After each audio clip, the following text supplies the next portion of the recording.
بسم الله الرحمن الرحيم الصلاة والسلام عليك يا سيدي يا رسول الله نتوك ذار بسمعي لك معلينا والله قد لبيك حين أتاك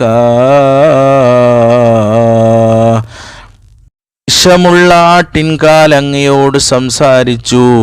അതായത് ശത്രുക്കൾ ഹബീബായ തങ്ങളെ വധിക്കുവാനായി വിഷം കലർത്തി കൊടുത്തിയ ആ ഭക്ഷണത്തിൽ ആ ആടവിടുന്ന് വിളിച്ചു പറയുകയാണ്, യാ സയ്യിദി, അതിൽ അത് വിഷമുണ്ടെന്ന്. സല്ലല്ലാഹു അലൈഹി വസല്ലമയുടെ അടുത്ത് ഒരു ഉടുമ്പ് വന്ന് അവിടെ അങ്ങ് അള്ളാഹുവിൻ്റെ പ്രവാചകനാണ്, ഞാൻ അങ്ങയിൽ വിശ്വസിക്കുന്നു, അഷ്ഹദു അല്ലാ ഇലാഹ ഇല്ലല്ലാഹ് അഷ്ഹദു അന്ന മുഹമ്മദർ റസൂലുള്ളാഹ്, സത്യപ്രബോധനത്തിൻ്റെ വകയായി ആ നാട്ടുകാരെടുത്ത് അവിടെ ഉടുമ്പ് വിളിച്ചു പറയുകയാണ്, ഇത് അള്ളാഹുവിൻ്റെ പ്രവാചകനാണെന്ന് പറഞ്ഞപ്പോൾ അതുവഴി ധാരാളം പേർ ഇസ്ലാമിലേക്ക് അതുവഴി കടന്നു വന്നു. അത് ഹബീബായ തങ്ങളുടെ മുഅ്ജിസത്തിൽപ്പെട്ടതാണ്.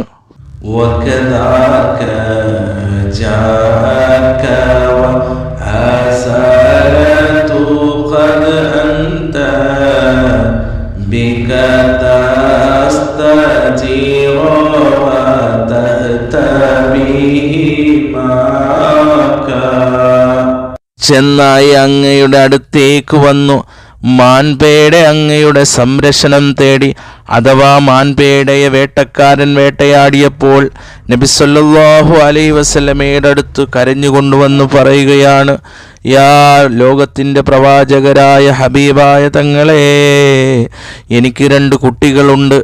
ഞാൻ അതിന് പാല് കൊടുത്തിട്ട് അള്ളാഹുവാണേ സത്യം, ഞാൻ ഉടൻ തന്നെ തിരിച്ചു വരാം. വേട്ടക്കാരനോടൊന്ന് പറയണേ, അങ്ങ് അവിടുന്ന് ജാമ്യം നിൽക്കണേ എന്ന് പറഞ്ഞുകൊണ്ട് വേഗം തിരിച്ചു വരാമെന്ന് പറഞ്ഞുകൊണ്ട് ഈ മാൻപേട പോയി വേഗം തന്നെ തിരിച്ചു വരികയാണ്. അത് മുഅ്ജിസത്തിൽപ്പെട്ട ഒരു കാര്യമാണ്. സുബ്ഹാനല്ലാഹ്, അള്ളാഹുവിൻ്റെ റസൂൽ എത്ര കാരുണ്യമാണ്. എല്ലാ ജീവികൾക്കും എല്ലാ മനുഷ്യർക്കും അള്ളാഹുവോടൊന്ന് പറയുകയാണ്, അള്ളാഹു ഒഴികെയുള്ള എല്ലാ സ്ഥലത്തും അള്ളാഹുവിൻ്റെ റസൂലിൻ്റെ റഹ്മത്താണ്. വമാ അർസൽനാക ഇല്ലാ റഹ്മത്തൽ ലിൽ ആലമീൻ. അള്ളാഹുവിൻ്റെ എല്ലാ ലോകങ്ങളുടെയും എല്ലാ ജീവികളുടെയും എല്ലാ നിധികളുടെയും നേതാവ് അഷ്റഫുൽ വറാ സയ്യിദുൽ ഉജൂദ് ത്വാഹ റസൂലുള്ളാഹി സ്വല്ലല്ലാഹു അലൈഹി വസല്ലം